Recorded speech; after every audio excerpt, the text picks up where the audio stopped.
Howdy, this is Jim Rutt, and this is The Jim Rutt Show.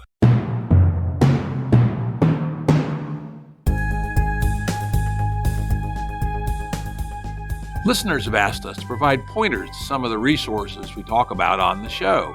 We now have links to books and articles referenced in recent podcasts that are available on our website. We also offer full transcripts. Go to jimruttshow.com. That's jimruttshow.com.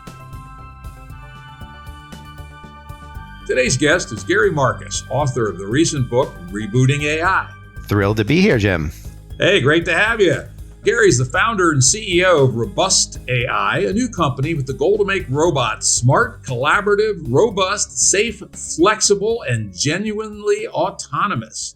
Prior, he was the founder and CEO of Geometric Intelligence, a machine learning company acquired by Uber in 2016. He's the author of 5 books, including one of my faves from the past, which I had no idea was him, called Guitar Zero, which both me and my wife loved. If you like music and you like cognitive science, go read Guitar Zero, but read the new one, Rebooting AI, first. Gary's also a cognitive psychologist who's published extensively in fields ranging from human and animal behavior to neuroscience, genetics, linguistics, evolutionary psychology, and artificial intelligence. According to his website, he's perhaps the youngest ever professor emeritus at NYU. I should also note that he attended Hampshire College, as did an earlier guest on the show, physicist Lee Smolin. Must be something interesting going on up there. They taught us to speak truth to power at Hampshire College, and that's what Lee and I have in common. We are both going after some very popular views, and a lot of people don't like that, but we speak the truth as we see it. I like that. I can see exactly that template is the case, because both you and Lee are challenging the conventional wisdom in a major way. And neither of us are afraid to do it. I mean, it doesn't win us a lot of friends in certain quarters, but, science doesn't progress by people being chummy with each other. It progresses by recognizing limitations and taking the next step. Absolutely. A significant part of your new book is an attempt to be more cautious and realistic about the short-term prospects for AI without denying its long-term potential. On what I might call the oversold side, you lay out a 3-part description of what you think a big part of the problem is. You call it the AI chasm. Could you take us through that? Well, there are multiple parts to it, but I think we could start with the gullibility gap. So the gullibility gap is that we are very prone to seeing small signals of intelligent behavior as if there's more intelligence there than there really is. So classic example is ELIZA, which was just a dumb keyword matching thing that people would talk to as if it was a psychiatrist. And some people thought it was really a psychiatrist. So it would match things. You would say, I'm having trouble with my girlfriend. And it would say, well, tell me about your family. And people thought that was really smart, but it didn't actually know what a girlfriend was. It didn't know what a relationship was. It didn't know what a family was. It was just parroting those things back. It might as well have been a parrot.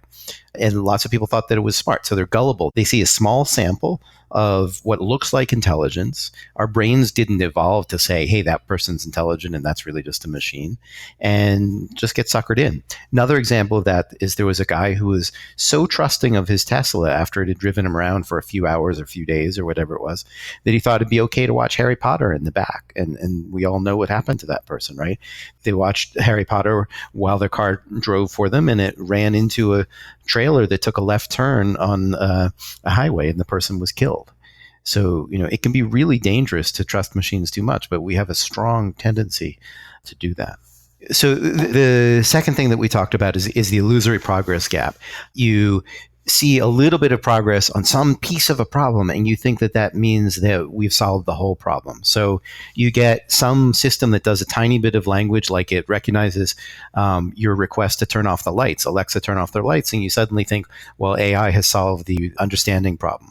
Or you get a system that can interpret a few of your requests on Google, and you think that Google must understand natural language. Well, of course, Google doesn't understand natural language. It understands a small fragment of natural language, but it's very easy to fool it. And it can't actually go and integrate all the information from the web. It can just put together a bunch of web pages that match in keywords or use synonyms for your keywords and things like that. But just because Google can do a piece of it doesn't mean you can actually have a conversation with it. So we're very prone to seeing small steps as if they mean more than they are. The truth is that AI is really, really hard. We've been working on it for 60 years, and we don't have machines that understand the world that can build what I would call a discourse representation of the things that we're talking about and interpret that. It just doesn't exist yet. And yet people write newspaper stories as if, this latest little bit of progress was huge progress. Another example was Microsoft beat this thing called Squad, or you could argue about whether it beat it, but we'll say for present purposes, it beat Squad, which was a test of underlining text as you read passages. And that sounds a bit like reading. In fact, it involves a bit of reading. But just because you can read what's underlinable in the text doesn't mean that you can make inferences that stem beyond what's written, even though those are obvious to any person. And so the media accounts were like, humans are going to be replaced by robots because machines can read as well as humans. But any human, even like a 9-year-old, can read things that aren't explicitly stated and infer the connective tissue between the things that are stated and the ones that aren't. And no writer worth their salt will tell you absolutely everything about everything because it would be incredibly tedious. So things are left out. You don't tell people that if you drop something that it hits the ground, because people know that if it's dropped, it will hit the ground. But the machine doesn't realize that if it's not said explicitly in the text. Absolutely. And the third part of your AI chasm you called the robustness gap. What the robustness gap is about is we have a lot of systems that work, say, 60% of the time or 70% of the time, but don't work 100% or even close to 100%. And that's fine for some things. Like if you're recommending books and you liked my Guitar Zero book and you don't like my new book, well, I'm sorry, and you wasted a little money, but nobody dies. But if you have a driverless car system that works 90% of the time and 1 in 10 times goes out and has an accident, that would be a disaster.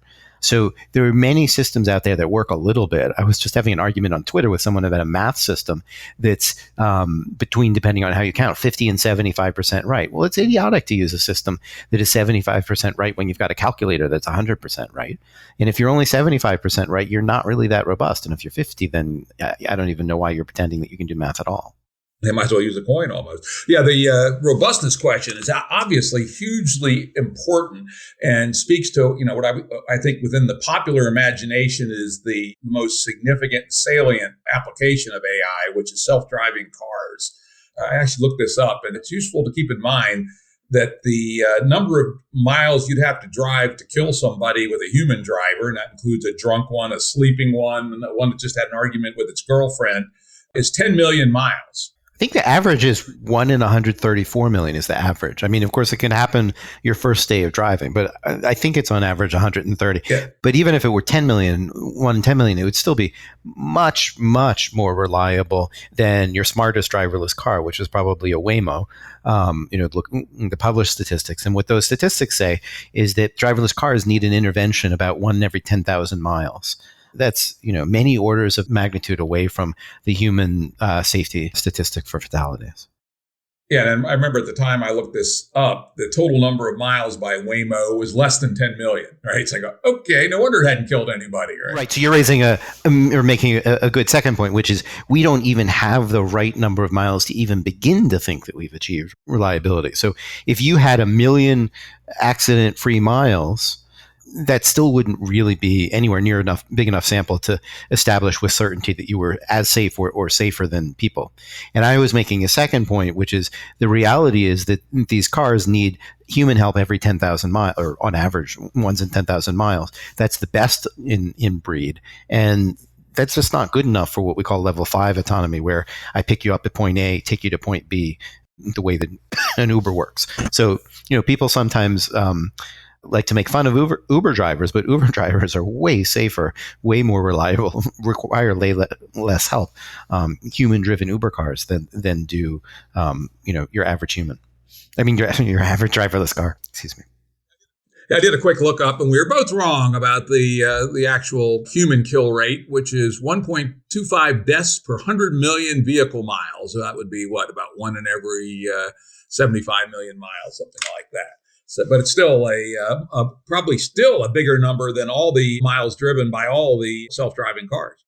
You will send me a link because I have seen other numbers.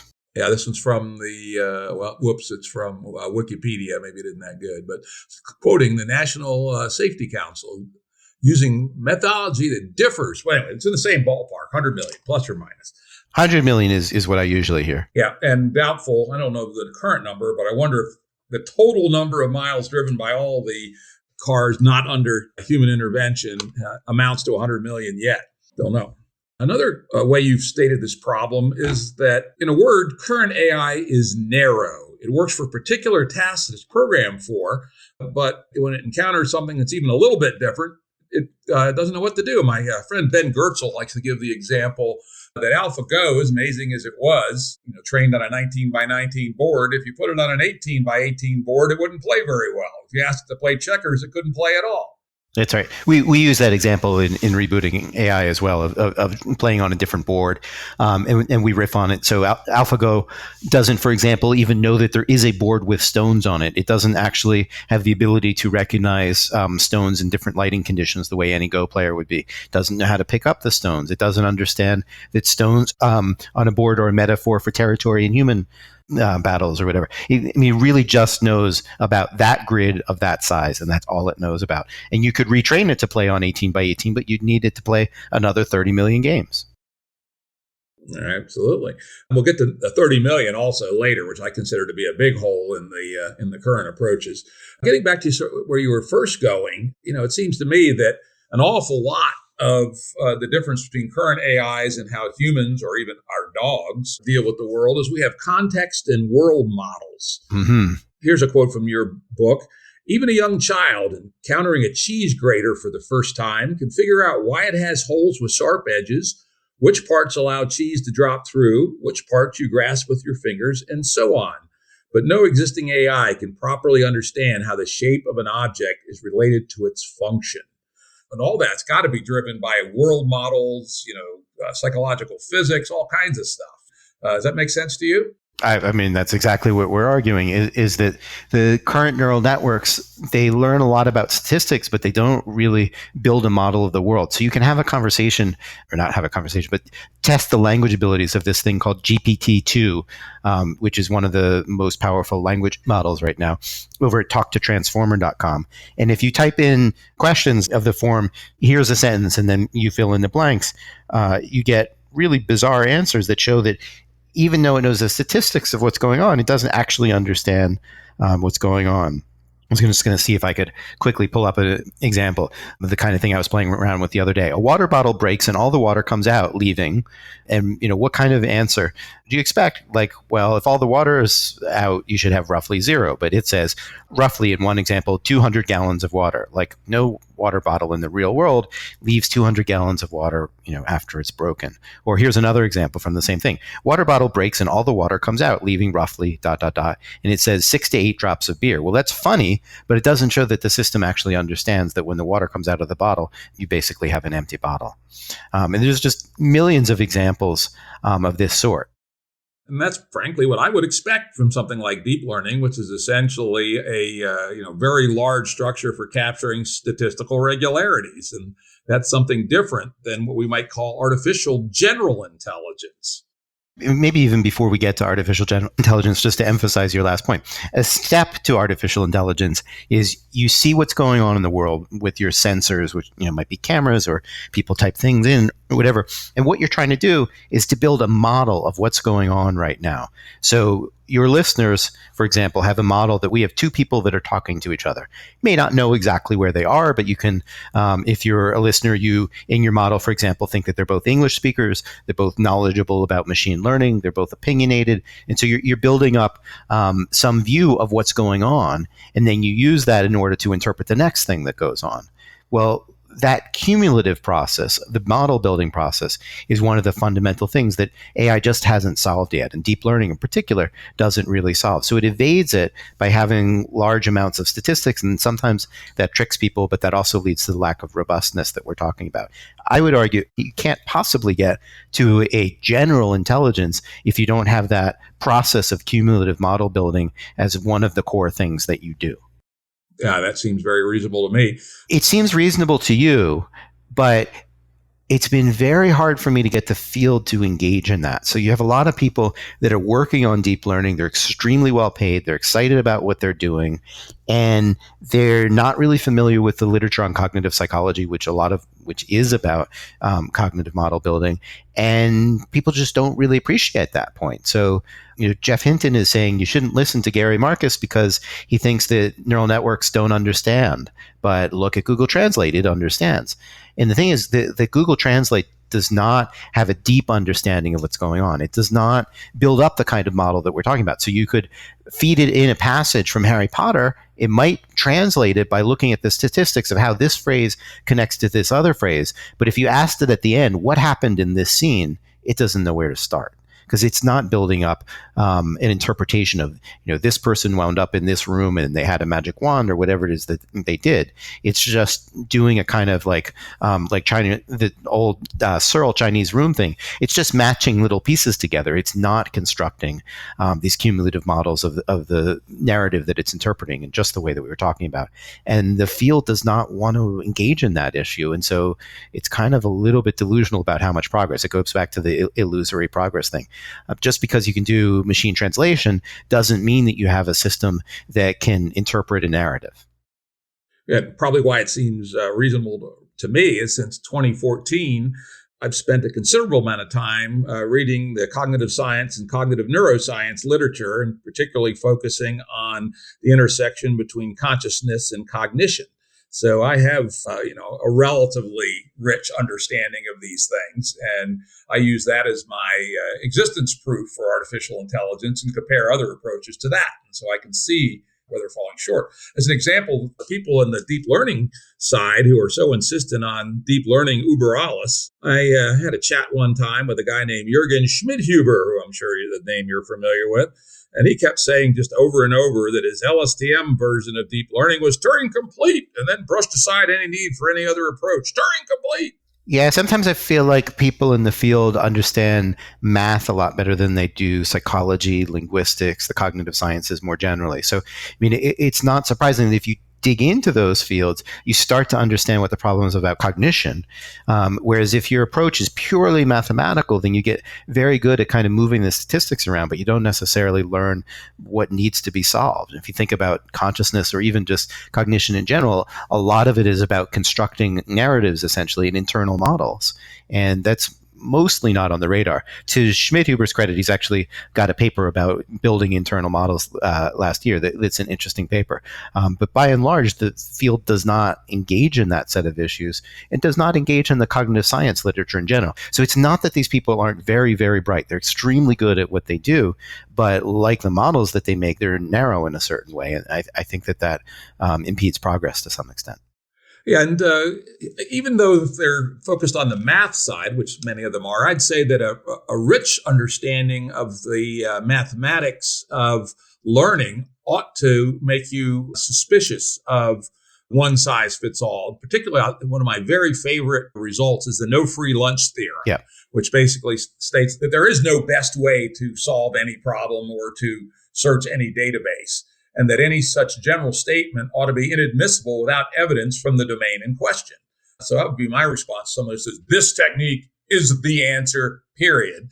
I say such things are an empirical question. Let's see how they work in specific domains. Right. Just to rephrase that no free lunch theorem, it's really that there's no one technique that is going to be general across all problems. So you may have a specific problem where there is a best technique, but it is provable by that theorem that you're talking about that there is not a universal technique.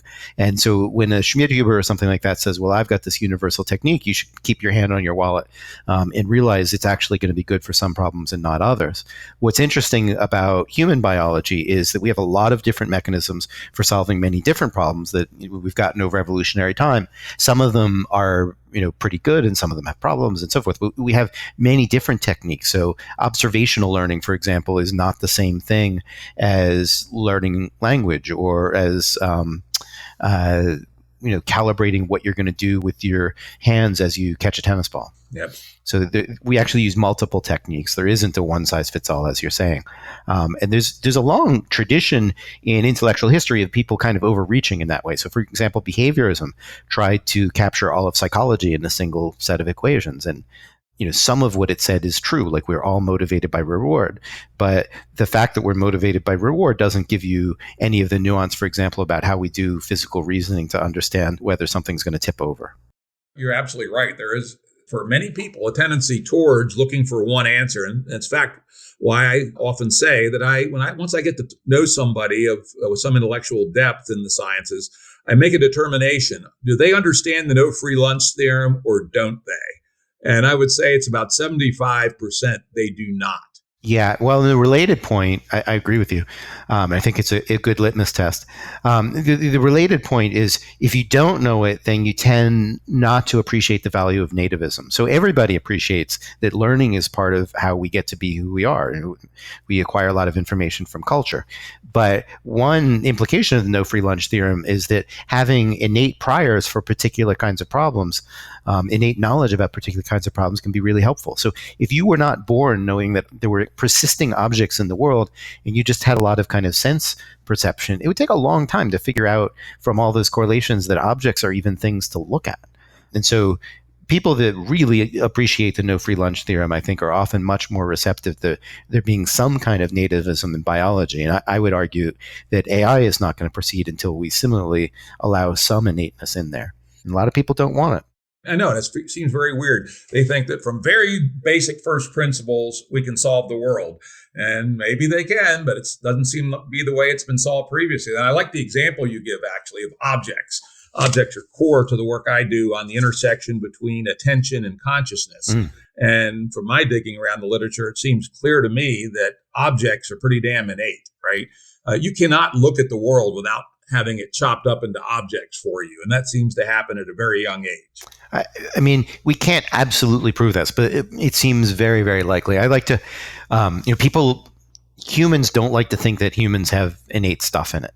There's a strong bias. My friend Iris Behrend has actually documented that empirically with some papers that are coming out. So as Lila Gleitman used to say, empiricism is innate.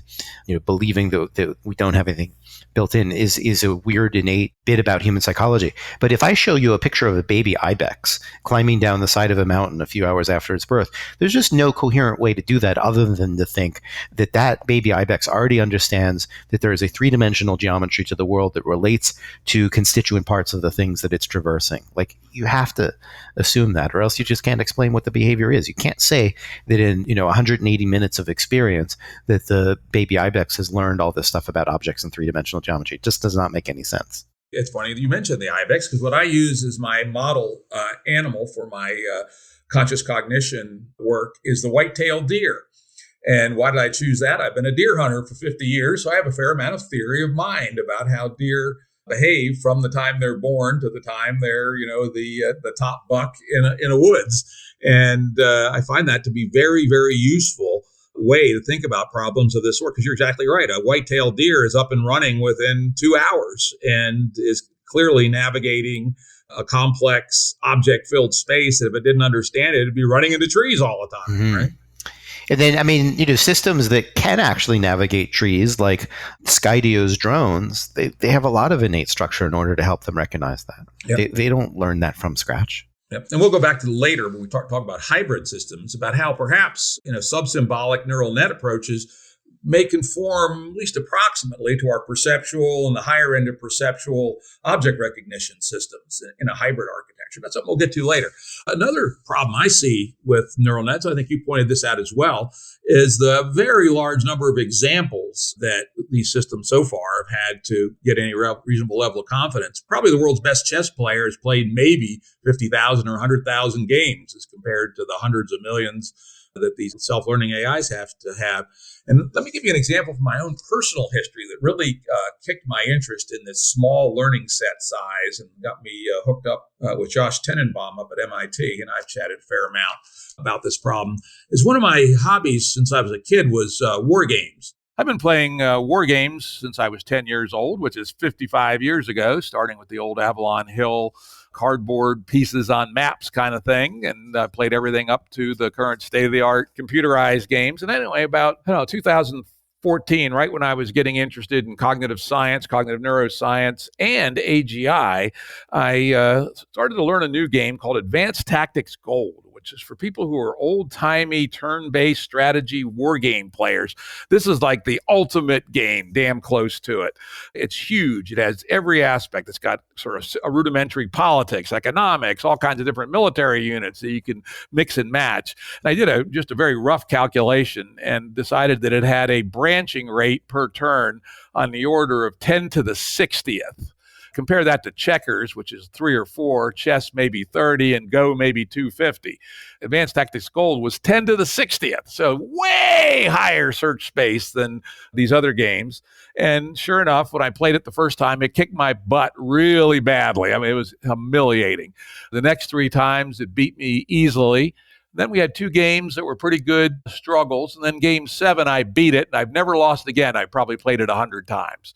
And so, how could that be? How could I learn so quickly? I went back and looked at what was my knowledge base of having been a war game player for 55 years.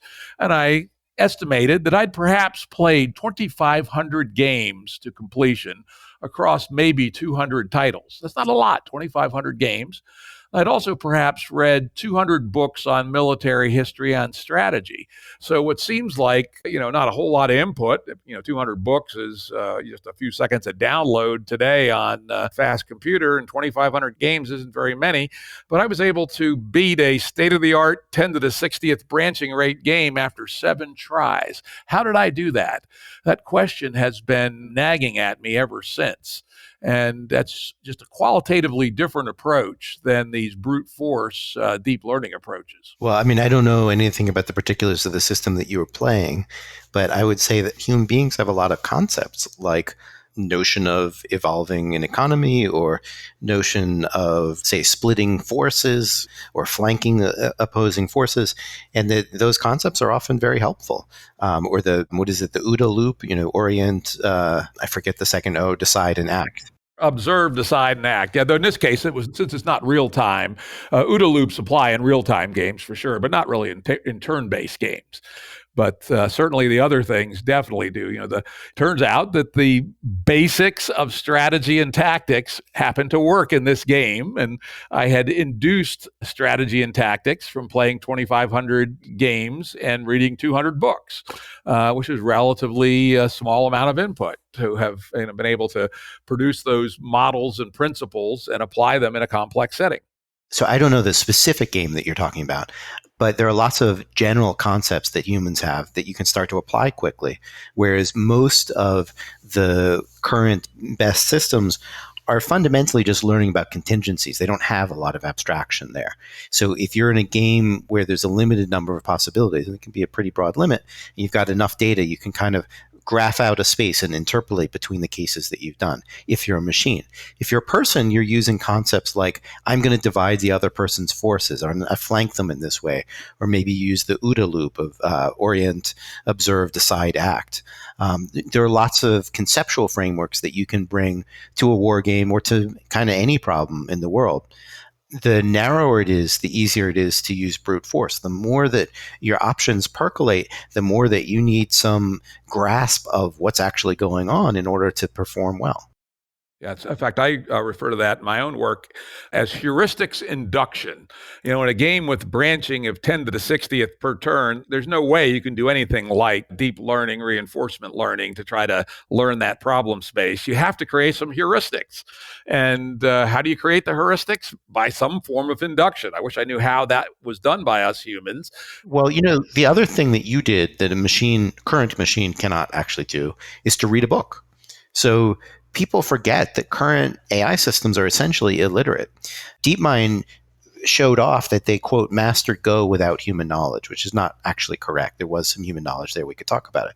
But they sort of made a virtue of the fact that they don't actually know how to put in a book about Go into their systems or a book about military strategy. And Go is very well documented. The particular war game that you're playing, maybe there aren't any books about it, but you can read books about other things and transfer that knowledge about other things to this new game. So you can imagine, for example, a deep learning system learning how to play a first-person shooter where you attack zombies, but it doesn't learn enough about how first-person shooters work in general to be able to transfer that to a first-person shooter where you blow up Nazis. The system, what it's learning is very superficial, very close to the bone, whereas what you're learning as a human is about more abstract things, like in a game that is a first-person shooter, where am I likely to find enemies? How am I likely to hide? How do I change, weapons and so forth? You're learning abstract ideas that you can then apply in a new environment. That doesn't mean that there isn't some very specific knowledge. So you learn, the corners of this map in this game, and that doesn't help you with that game that has a different map. But you learn a lot of general things like how to work with maps, how to work with inventories, and so forth. You can apply from one to the next. There is no current AI system, deep learning or otherwise, that can really do that. Can, as you said, induce the heuristics. So you induce heuristics about how do I manage an inventory, or how do I read a map, or how do I accumulate a map from partial information, or how do I duck behind an obstacle? You're trying to learn these abstract skills that you can reuse. And what we lack right now is a way of building reusable skills. Not saying it can't be done. Some form of AI someday will do it. And that someday might be in 10 years or 20 years or 50 years. It will happen. But the current technology doesn't give us a way to accumulate reusable skills. So instead, people learn things so-called end-to-end. They learn the entire game from top to bottom and nothing that they can carry with them to the next game over. And again, that limits you to games with relatively low branching rates. It does. I believe, at least what I've read. I haven't actually used reinforcement learning on a project, but I read a fair amount about it and came away saying, yeah, it ought to work good, but only within domains that have relatively low branching rates. Well, a really telling talk that I saw the other day was by Peter Abil. We were both speaking at the Rotman Institute in Toronto, and he's been one of the pioneers in deep learning for robots. And he gave a very honest, candid talk. And he said, here's the fundamental issue. We can do all kind of crazy stuff in the lab, like it wasn't his lab, but the Rubik's Cube stuff that people talked about recently was an extension of work that he was part of the team that developed. I think it was his students. To remind you that Rubik's Cube, the system didn't actually learn how to solve a cube, but it did learn how to do the manipulation to turn the faces of the cube. And that's very exciting, but you don't see stuff like that in the real world. So people build laboratory demonstrations. That Rubik's Cube had like sensors inside and, it's in a well-lit room or whatever. You build a robot to go into the real world and things just don't work that well. So it's okay maybe in a factory environment where things are very, very well controlled, but more open-ended the world is, which is related to your notion of branching factor, it's not identical to, but related to it, the more trouble robots have. So, the best-selling domestic robot of all time is still Roomba that doesn't manipulate objects at all. And nobody knows how to build something that could do what my housekeeper can do of like tidying up a room that might have any kind of stuff in it. Yep, or the famous Steve Wozniak test. I thought this was a very clever alternative to the Turing test, which is to plop a robot down in a random American kitchen and tell it to make a cup of coffee. Good luck. Nothing can do that currently, right? Not even close. Not even close. Not even those cool robots from Boston Dynamics, right? No, I mean, the Boston Dynamics doesn't really specialize in manipulation at all. They have, one robot that does some manipulation, most of which has been teleoperated. The claim to fame for their robots is that, like, they can walk around and you can kick them and they'll remain stable, which is a kind of robustness, which is really important. But they're not robust and autonomous, able to make their own decisions. Let's say, like, I'm looking in my room right now and there's a fan that really should be put away. The summertime is over. And so, what kind of robot is going to be able to pick up this fan? This one, particular one, is a battery-operated fan with a long stalk. And so you'd have to go over to it, decide which axis is convenient, and then grip it. And then you'd realize that the bottom piece is actually just a holder, and it would drop, and you'd have to compensate for that. It'd be no problem for my housekeeper if I said, could you move that? And there's no machine that knows how to do that. It just literally does not exist yet. Yep, or a 5-year-old kid could do it, right? No problem. I have one, so I know it for a fact that she could do that without problem. I remember being 5. In fact, my mother, the wise woman that she was, when we were out of school, thought it would be interesting to teach us how to do housework, right?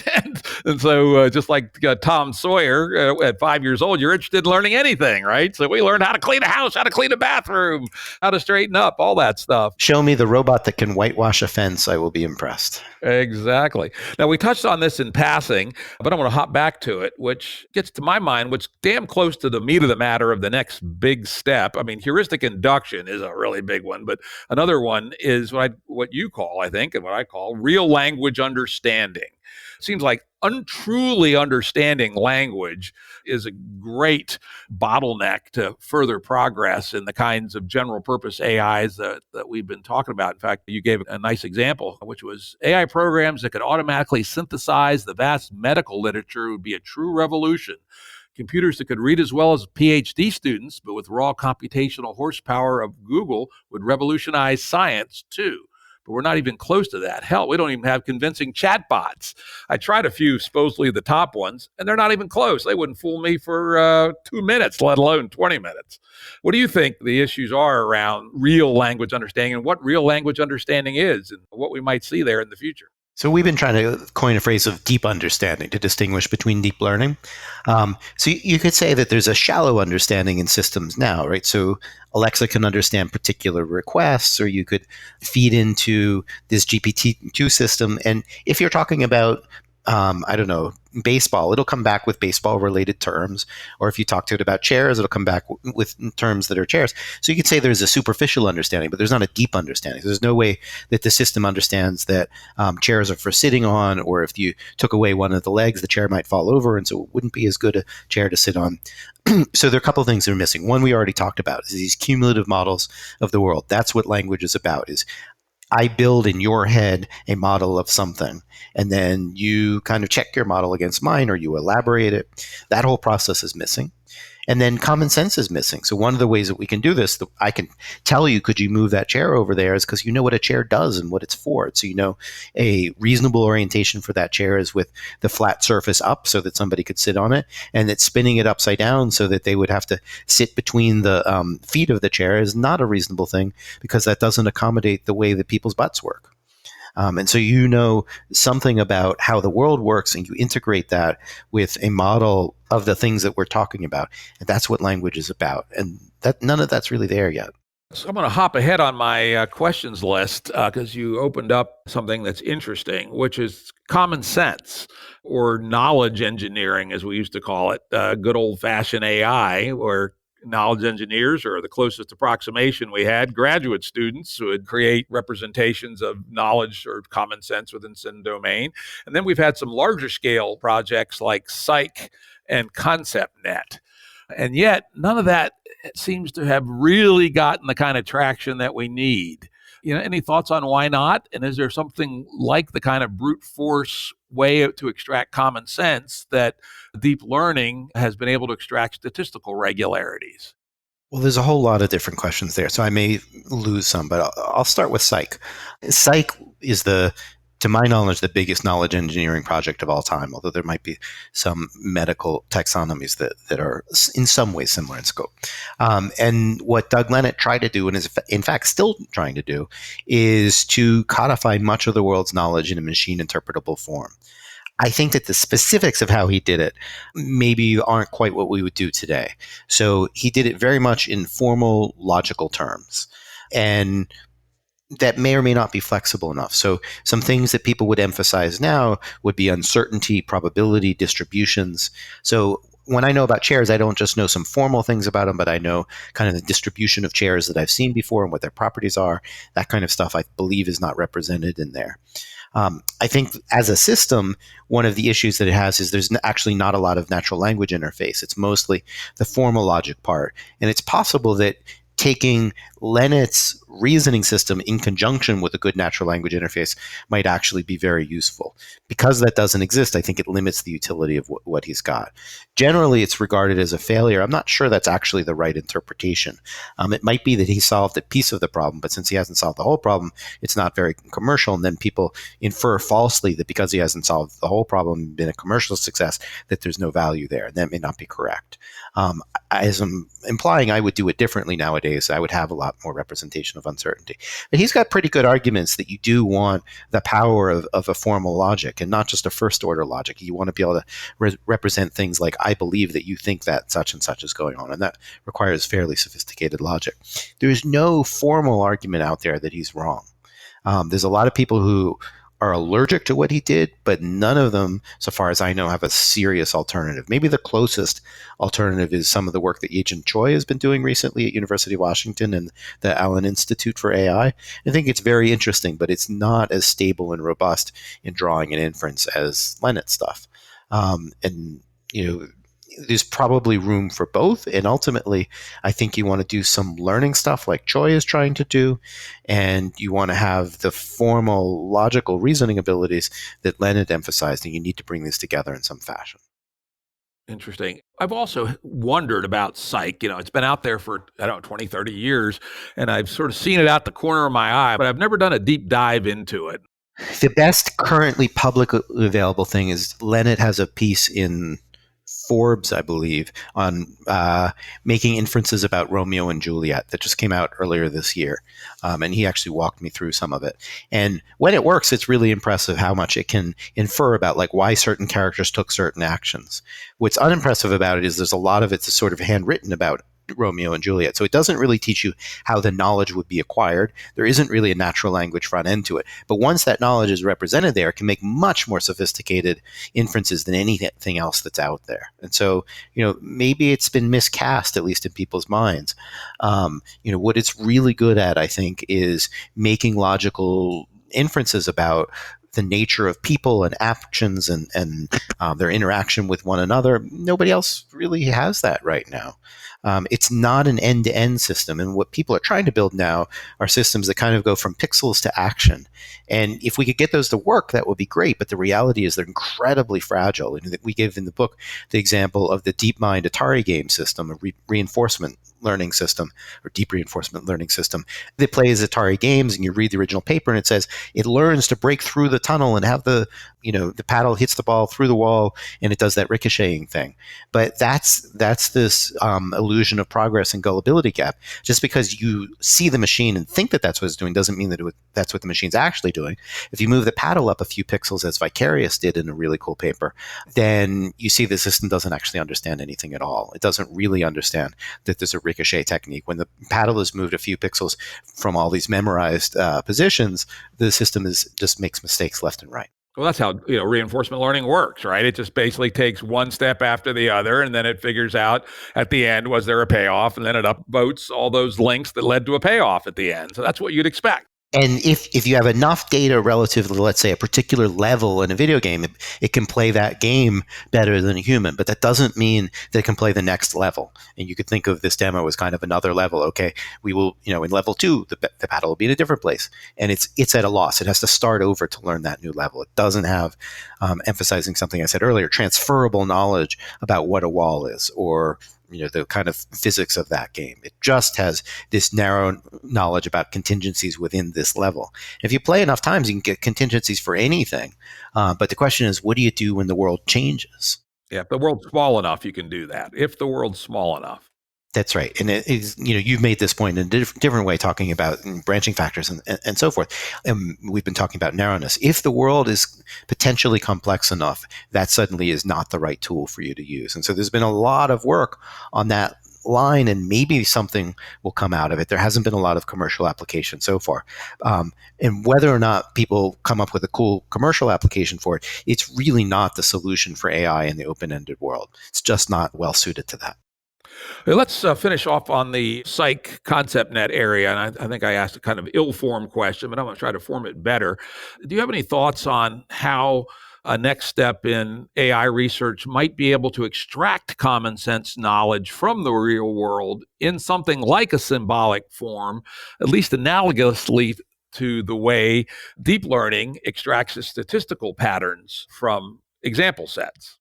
I think it's probably possible. I think that the roots of that are in things like inductive logic programming, but that we need richer innate basis in these systems so they have prior knowledge about how objects work and people work. Not everything, but some, like knowing that objects exist, that they persist in time, and so forth, in order to kind of have a scaffolding such that when these incoming facts arrive, that the system can do something with it. What people have tended to do has no prior knowledge and doesn't work very well. So there's, for example, Tom Mitchell's noble but I think unsuccessful attempt called NEL, Never Ending Language Learning, learner, which I guess is still running at Carnegie Mellon, and it tries to extract triples from the world. And sometimes it comes up with things like, Barack Obama is the president of the United States, and they're okay. They can be outdated. Sometimes the facts are really, really poor because the system doesn't understand about entity disambiguation, let's say. So it comes up with facts like Barry is a painter. And you're like, well, which Barry? That doesn't really tell me. Yeah. What kind of painter are you? Is he an artist? Does he do houses? And so a lot of the knowledge is kind of under differentiated in a way that makes it useless. And like the spirit of what I think Mitchell was trying to do is great. And Yejin Choi, again, is doing some stuff in this vein. I don't think we have the tools yet. I don't think it's impossible. And I think it would be a great area to try to make some advances in. Yeah, it seems to me it's fairly close to the, again, like along with language understanding, the core of getting to the next level. Just thinking out loud here, suppose one were to think through a project somewhat analogous to Cyc, but with everything we know today about what's happened over the last 30 years and the knowledge we have about cognitive science and cognitive neuroscience. You think it could be, considering the stakes involved in getting to high-level AI relatively quickly, could it make sense to do a neo-Cyc using everything we've known now to start over completely from scratch to build this grounding basis for AI? I think it could be a huge deal. I think it's a $500 million project, and nobody has the appetite for it right now. I wrote down $1 billion, and I said, $1 billion, who cares? AGI is worth trillions, right? I think it'd be well worth doing. And, after my robots company becomes a huge success, or maybe as a spin out of it or something like that, maybe I'll take that on. I like it because I think about $1 billion. Billion's what the Europeans wasted on their brain initiative, right? Well, the original budget was €1 billion. Yeah. And as far as I can tell, not a hell of a lot came out of that. Think of the Obama stimulus. It was $700 billion, right? Take $1 billion of that, put it in neo-Cyc, or I don't know. Well, it's also less than the investments that, say, Facebook or Google/Alphabet make in AI each year, but it's not to their taste. Yep, that's contrary to the religion, at least that Google. Facebook is perhaps a little less monomaniacal, but still mostly dominated in the deep learning approach. Let's hop back a little bit. Again, we hopped around a little bit here, but that's part of the fun of doing a podcast, make it somewhat nonlinear. We were talking about language. Something that really hopped out from the book, which resonated with me, is that you said human thought and language are compositional. As are, by the way, most good techniques for doing computer programming. Could you tell our audience what you mean by compositional and Sure. Why that's relevant? So I'll actually take computer programming first. So the way that we build complex computer systems is we build small modules and then we build larger modules out of those smaller modules. You make sure that the small pieces work and then you make bigger pieces outside of them. So that's a form of compositionality. Sentences are the same way. So we have small pieces like nouns and verbs, and we can make more complex pieces like noun phrases and verb phrases, and then we make sentences out of those, and we can make sentences, sub-sentences of other sentences. So I can say, I like my new iPhone, and then I can say, that I like my new iPhone. And you can say, your friend thinks that that I like my new iPhone, and so forth. So you can put together little pieces inside of bigger pieces. That's what compositionality is about.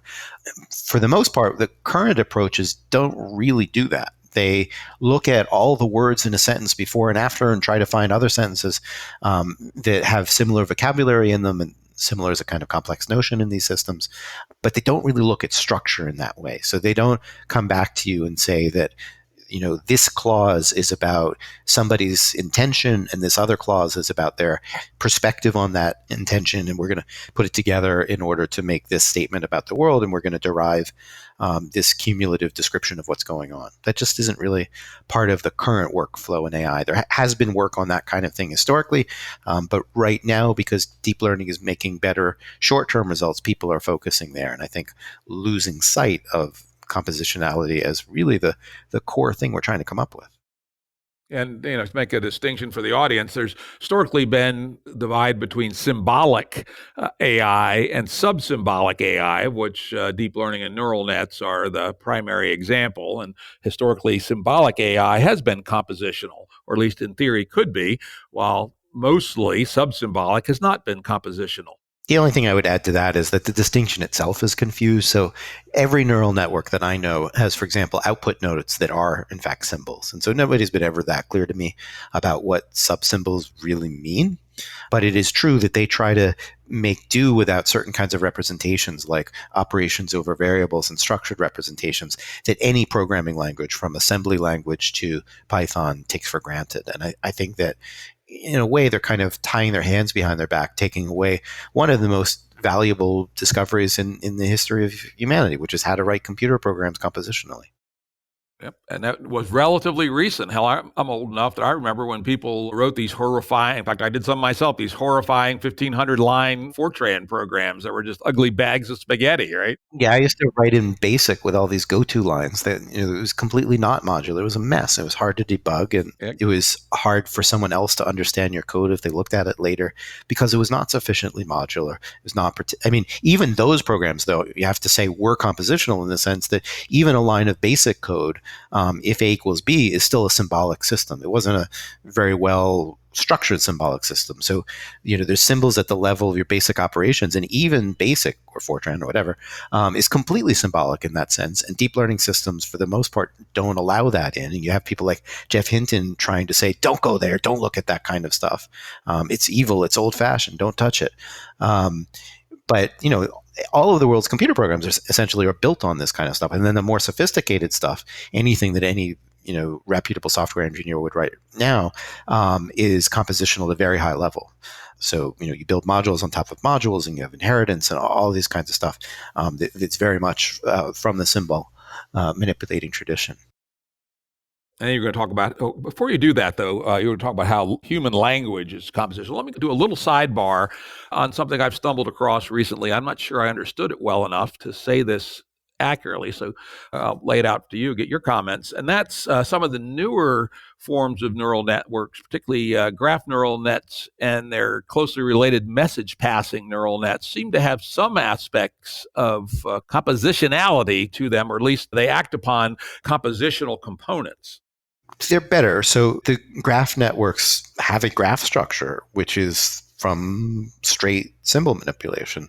And I think that that's a prerequisite. Essentially, it's saying that knowledge is represented as things that look like a network or a tree or a graph in technical terms. And that allows you, for example, to formally specify the relationships between things. So you can say that Molly is the father of Gary or something like that, or mother of Gary, excuse me. So you can make specific claims about relations, as opposed to a lot of neural networks. It's just like character by character, you feed in a sentence. And so I think that's a step in the right direction. I think there's still too little in general formal reasoning over those systems, not a great way of representing abstractions as opposed to specific facts. But I think it's a step in the right direction. Okay. Let's hop back to human language and its compositionality. There we go. Well, so I already gave you one example of compositionality. The sentence about, I like an iPhone. So an iPhone is a noun phrase. iPhone is a noun. We're putting those together to pick out a particular iPhone. And then we're using like as a verb, and we make a verb phrase, like an iPhone. Then we have a subject to it, I like an iPhone.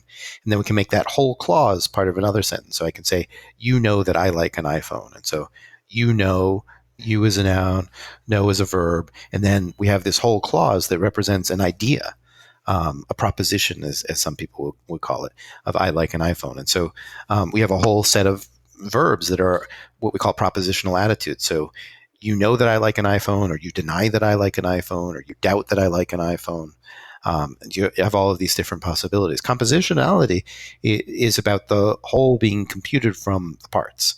So once I know how verbs like doubt work, and I know how nouns like iPhone work, then I can put together the whole sentence. Once I know all of those pieces, and I can derive an interpretation of something in terms of how its pieces work, which is actually exactly how computer compilers and computer interpreters work. Is they make a composition of the components that tells them what to do. Yeah, I like the phrase. Was it the whole being computed from the parts? That's right. Yeah, I love that. That should be people's number one takeaway on what we're talking about here. Let's pop up a level. We've talked about a lot of details in and out and around of deep learning and kind of alternative approaches. More broadly, what are some other approaches to AI that may not be getting enough attention, in your opinion? Well, I think that all the action right now is actually on hybrid models. And some people are actually building them. Not enough people are talking about why they're important as opposed to deep learning. So I again worry that Jeff Hinton has too much influence on the field. He's been going around, he's the godfather of deep learning, going around saying that we shouldn't build hybrid models, that we should just use deep learning, that symbol manipulation is old fashioned. But if you look at what people actually do when they want to get something done, they actually do build hybrid models. So AlphaGo is an example of this. It uses deep learning to recognize patterns, and then it uses tree search, Monte Carlo tree search in particular, which is straight symbolic operation, to actually search the space of possibilities. I go there, you go there, let's look at a bunch of different possibilities and add it up. That's a symbolic computer program of the classic sort. And they combine that with deep learning. So that's a hybrid model. Josh Tenenbaum, our mutual friend, works on hybrid models. He's got one on vision recently with a bunch of people on IBM, where you use deep learning to recognize parts of images, but then you do a lot of reasoning about what those parts of those images are and what they relate to each other. He uses a lot of symbolic operations in order to do that. So that half of the house, so to speak, looks like computer programming, and the front end of the house, if you will, looks like deep learning. Another example of this Rubik's Cube thing that got so much press, the part that actually does the solving of the cube, namely figuring out where I should turn, the blue face should rotate 90 degrees, that stuff is actually done by a symbolic system. And then it's some of the mapping between what you see in the physical joint forces you should be applying that are done by the deep learning system. So that's a hybrid system. There is just a new Facebook kind of web search thing that's a hybrid system. I think that's where the real action is going to be, is in trying to figure out theoretically sound and intricate, intimate ways of bringing together these traditions. It's not a binary proposition. Hinton presents it as if it's either the new stuff or the old stuff. And what we really want is even newer stuff that combines some of the deep learning stuff or things like that. Also, probabilistic programming, Bayesian systems, a whole lot of kind of statistical techniques. I won't say which ones, but some of those with the more classical knowledge representation stuff. That's the other half of today's conversation. That's where the action is right now. I think it's just getting started, but that's where, I expect the winners to come from. How about things like self-driving cars? I would sort of expect them to have a hybrid nature. A lot of them do. And I mean, that doesn't come out in the media. So what comes out in the media is if there's a neural network involved anywhere, a system is called a neural network system. But you could do the opposite. You could say if there are any symbols in the system, it's a symbolic system, and that's silly. But there's a huge bias in how these things are reported. Similarly, the OpenAI, when they talked about the Rubik's system, said a pair of neural networks learns to do such and such. And you have to kind of read the fine print to realize that it's not just the neural networks that are doing the system here, but there's also this classic 20-year-old symbolic algorithm that's kind of at the core of the so-called solving part of it. So there's a lot of hype around neural networks, and people present their systems that way even when there's other stuff going on. Yeah, funny. I had a conversation, 6 months ago with one of the smartest people in the world, I would say, not in the field of AI, but in a field not too far from AI. And he had somehow extracted the idea that the only thing happening in AI these days was deep learning. I was fairly shocked. I had to disabuse him of that notion. It's a widespread misunderstanding, in part because the hype machine for deep learning is so powerful within various corporations that have a lot at stake. And OpenAI is, actually no longer a nonprofit, or no longer fully a nonprofit.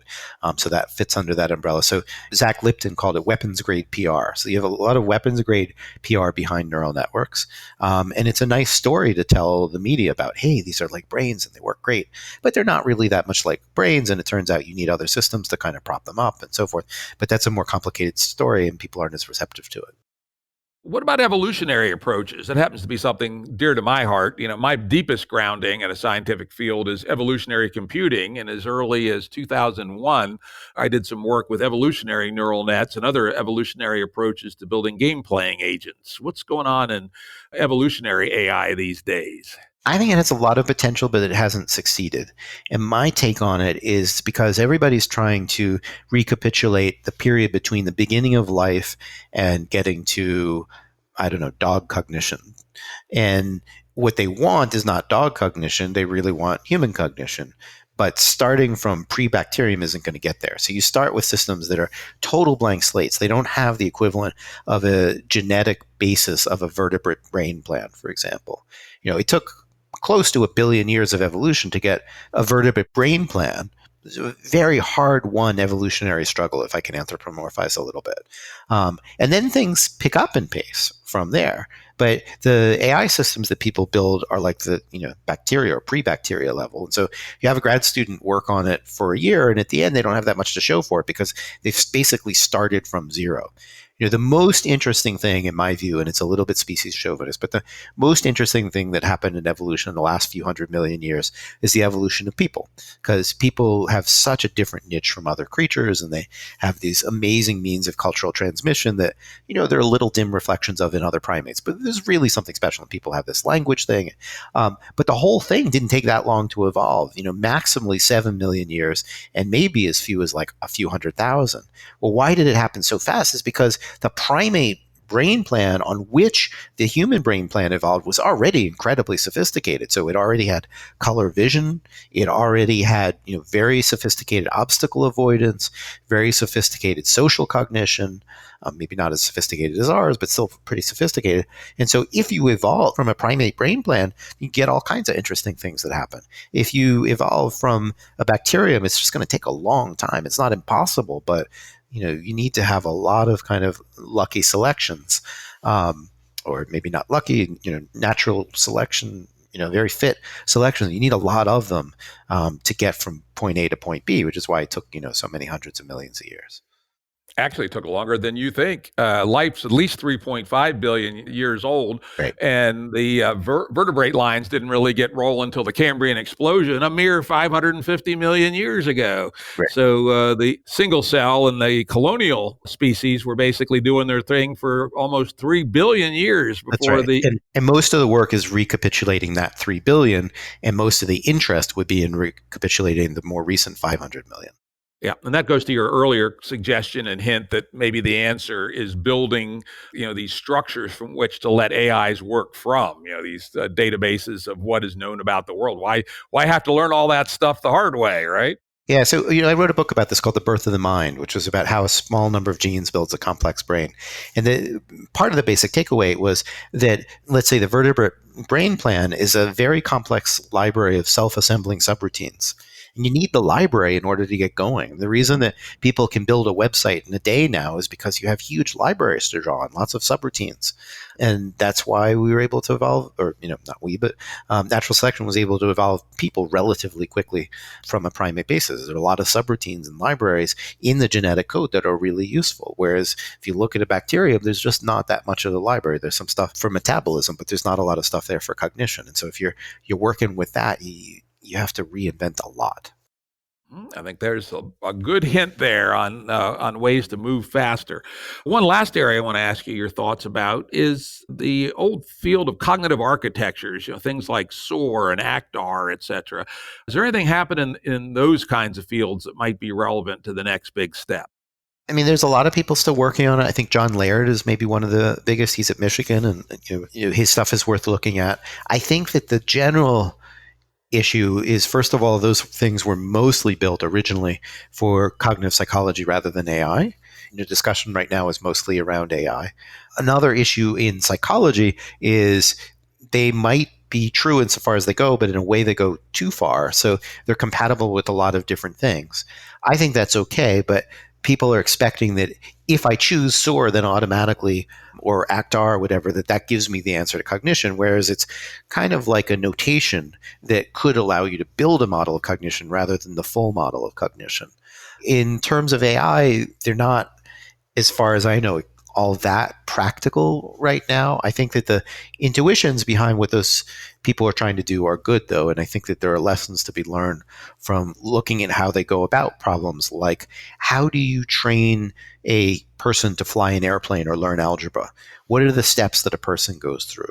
We don't necessarily want our AI to recapitulate those, but knowing something about what people do in the process of learning these higher order skills might be very helpful towards AI, even if there's not like off-the-shelf library code that you want to plug into your natural language understanding system. So maybe to Put words in your mouth. There may not be anything right there today with the existing models, but it's probably useful for people to know about them as we think about the future. I think it's 100% useful to know about them.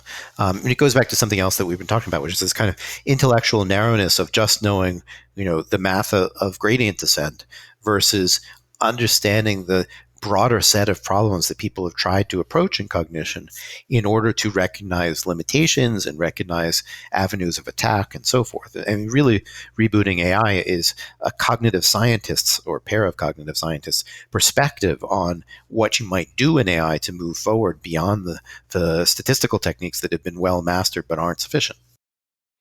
Yeah, we'll come back to that at the very end, but I'm going to now hop to something else you talked about, which are some of the dangers from the data mining approach. Data mining is not, I think these might be your words. I'm looking at my notes here. Data mining, if not done with great care and thoughtfulness, can rebuild obsolete social biases. You give an example using Google image search. When we searched for professor, only about 10% of the top ranked images were women, perhaps reflecting Hollywood's portrayal of college life, but out of touch with current reality, in which closer to 50% of professors are women. It's a really endemic problem, and people think it's easy to solve, and it's not. So the famous version was that some African Americans were labeled by Google as gorillas. That was in 2015, and Google got terrible press out of it, and they quickly solved the problem, so it won't happen anymore. But there's just more and more versions of that problem, and there's no currently even, I think, possibility of systematically solving it. So there's lots and lots of variations on that, and your listeners can go home and try things like uncle and niece, for example, and you'll probably find that they're mostly white, for example, even though white people are, I guess, a minority of the world's population, but they're better represented in the data set, and the system doesn't know the difference between what's represented in the data system and what's out there in the world, and so it doesn't capture it. And every time one of these things is fixed, and there was cases like this in 2012 that were fixed in 2013 or whatever, 2015, 17, 19, so forth. The problems just keep popping up, but it's like whack-a-mole. And people put band-aids, if I'm mixing my metaphor, sorry. People put band-aids on them. They fix one of these problems, but there are hundreds or thousands of potential instantiations. Nobody notices them, and they just keep happening. And it's exactly about perpetuating existing statistics rather than understanding what's going on. If you think about what a good economist like Stephen Levitt of Freakonomics fame does, is he takes a bunch of bad data from a bunch of bad studies, figures out how to decouple them, deconfound them in order to derive a sensible conclusion. And we need ultimately for AI to do that. So it gets a bunch of bad samples. It needs to understand what's at stake, what's the history here, and compensate for prior history and so forth, and come up with something that's in line with our values or objectives or whatever. And if you don't understand our values and what we're trying to get at, it won't work. So if you took as your data set, this will be hypothetical, but you took the proportion of musicians that were ballet dancers, of orchestra quality, or orchestra caliber musicians that were ballet dancers in 1910, and you discover it's zero. So you put in your system that the weight, that you should actually penalize people for being ballet dancers, because no ballet dancers are orchestra level musicians in 1900. So your system builds in this bias. And then humans discovered later that that's partly because there was bias on the part of the people who were choosing the musicians. They didn't want to have women in there. They thought women weren't qualified. So then we moved to need blind auditions, and suddenly there are lots of women in orchestras. But you have this historical data, and you have some data dredging machine that doesn't understand the difference between the historical data and the recent data, doesn't understand that need blind auditions change things, and it just puts it all together, gloms all the data, and in that way it perpetuates the bias. Very interestingly, in that long discussion about data mining, you use the word understand about 12 times, which tells us that if we want our AIs to solve these problems for us, they have to understand, which they don't today. Yeah, the defense of deep learning people is to say it's hard to define understanding, which would be like saying that since we can't quite define pornography, and the famous quote that I'm alluding to, that we shouldn't have any policies about it. And that's silly. So it is hard to define understanding. We tried to give it by example, primarily. We gave lots of examples. Like understanding is being able to read a children's story, make inferences about who did what to whom, where, when, and why. Understanding is about being able to analyze those journalist questions when you're confronted with a narrative or an article or things like that. I just had an odd thought. Perhaps the rejection of the concept of understanding from perspective of the neuronet folks is at least analogous to the rejection of internal process by the behaviorists. It's very, very similar. There's a similar instinct behind them. So, both the behaviorists and their latter-day reincarnates, the neural network people, want to derive everything from data. They don't want to talk a lot about mental representation. Behaviorists didn't want to talk about it at all, and neural network people mostly don't. So, they actually come from a very similar part of intellectual space. They're both trying to define everything mathematically and kind of missing the importance of knowledge, representation, innateness, and so forth. That makes sense to me. Final bit on this section. I love this point that you made, which I had never thought of, but it's going to become more and more true. The heavy dependence of contemporary AI on training sets can also lead to a pernicious echo chamber effect, in which a system ends up being trained on data that it generated itself earlier. I have noticed that if you use Google to look for odd things, which I do all day, every day, more and more of search spam is obviously generated by rather stupid AIs, right? And something mining the web is going to be mining this AI generated garbage. And over time, that's going to get better and better. And more of the content on the net is going to be AI generated. And then if it's processing its own, as you say, its own generated data, or at least it's by relatives of itself, other AIs using similar toolkits, I don't know what the bad effects could come from that, but it seems like that's not a good idea. Sucking your own fumes, never a good idea. Yeah, exactly. But that's just actually true. It has to be happening right now, or because it does. I mean, the particular examples I think we gave, unless this was in an article that we wrote and not in the book, was about translation. And so, some translations are done by Google Translate, particularly languages where not a lot of people are writing in Wikipedia, and then that stuff gets fed back into Google Translate. It crystallizes its own mistakes some of the time, I would imagine. That's right. You did have that example in the book. All right, I'm going to head for the home stretch here and talk a little bit about artificial general intelligence. When I look at the page for your company, Robust AI, it said, help us make robots smart, collaborative, robust, safe, flexible, and genuinely autonomous. It sounds an awful lot like AGI to me. Yeah, I mean, if you had AGI in a bottle, it would do all of that. If you don't have AGI in a bottle, and nobody does, then you can try to take steps towards it.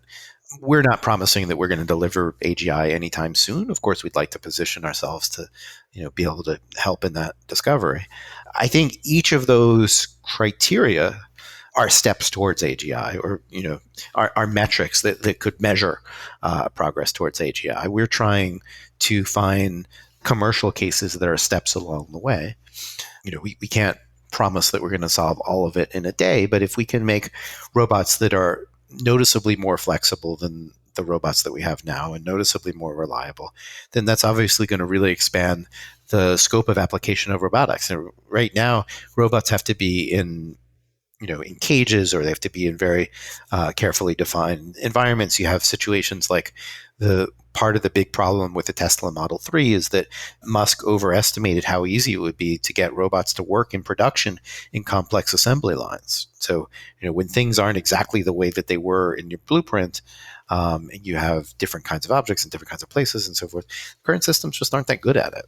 To really get full service version of Rosie the robot might take us close to AGI, and maybe there's some intermediate point that's not Rosie the robot, but that's at least safe in a domestic environment and a lot better than what we've got now. Similarly, like you could think about package delivery. Right now, people are building all of these kind of four-wheel cargo carriers that bring something to your street, but they don't bring it up the stairs, right? And so that's not really what people want. I mean, that's not why they've been paying FedEx for the last 30 years to have to go out to the street to collect the package when the delivery guy's there. They want FedEx to bring it to their door. And building a robot to do that wouldn't, I think, be full AGI, but it would require a lot of reliability, a lot of autonomy, a lot of flexibility of the sorts that we're talking about. Yep. I, having formerly been a guy in the domain name business at one brief period in my career, I always register domain names, which I think are indicative of the future. And one of the ones I grabbed about a year and a half ago is proto-AGI. And the things you're talking about there strike me exactly as proto-AGI. And I think that's going to be a very hot area for companies in the coming few years. Certainly hope so. So I think you might well be in the right place. Let's bump it up a little bit. You have to have thought about AGI. What are your thoughts about time frame to really getting to AGI? It's hard to know for sure. I mean, I always think about like in the early 90s, nobody had any idea how big the internet would be, and they had no idea that social networking would change national politics and all kinds of stuff. So, it's hard to really predict the future. The example we give in the book is in Blade Runner. They have androids that are, fully able to blend in with human beings. And at one point they stop at a payphone. And this is sort of astonishingly anachronistic because, cell phones basically became widespread in the year 2000, and these robots are ways off. So predicting is very hard, but we can say for sure, I think, is no commercial system is remotely close to natural language understanding, which is certainly a prerequisite of AGI. No commercial system is remotely close to the kind of flexible, dynamic reasoning that people can do. No current commercial system is close to being able to transfer between different tasks in the way that you were from one war game to another. These things don't exist yet. They may exist in somebody's lab, but they're not widely known. And so it's going to be a while. That much we can be sure of. It's not happening next week. It's probably not happening in 5 to 10 years. It might happen in 20. It's really hard to project. And it might happen in 100 because the problems are really, really hard. Nobody has a bead on how to develop enough understanding of the world in machine interpretable form right now. For example, there are a lot of problems that have to be solved. So, my guess is somewhere between 20 and 100 years, maybe closer to 50. And it's a wide confidence interval. People always want, a number. Like Ray Kurzweil loves to say, like 2031. Anybody that gives you a precise number is bullshitting you. It has to be a confidence interval, meaning, within these boundaries with some likelihood. We can't do better than that. The way I satirize Ray's estimate is I say, February 26th at 11:30 p.m. in 2042, we will achieve AGI, right? On West 5th Street in Dallas, right? I mean, it's like that hyper precision makes it compelling to many people, but it's actually a clear sign that it's bullshit. Yeah, it's all about the error bars, right? I'm Exactly. probably about with you. It's somewhere between 15 and 100. And if I had to put down a small bet, I'd say 40 to 50, something like that. But who the hell knows? Could happen tomorrow. Well, no, it couldn't happen tomorrow. I mean, that's the one thing it really can't do. It's just not happening tomorrow. 5 years is probably the shortest possible period, but I shouldn't say shortest possible. Anyway, let's not speculate any further. We know it's uncertain, not tomorrow, but probably within the lifetime of people who are already alive, which is interesting. Which brings us to the topic that we have to talk about at least a little bit, even though I'm bored to tears with it, is AGI safety. What are your thoughts about that? I mean, the line we have in the book is don't worry about killer robots, at least anytime soon. First of all, they've never shown any interest in our affairs or in attacking us. So worry about bad actors misusing AI, but don't worry about the robots rising up. And second, if they do come and attack, lock your door. And if that doesn't work, climb a tree, because robots don't know how to open doors. They don't know how to climb trees. They're really not that bright right now. So we don't have anything in the near term to worry about.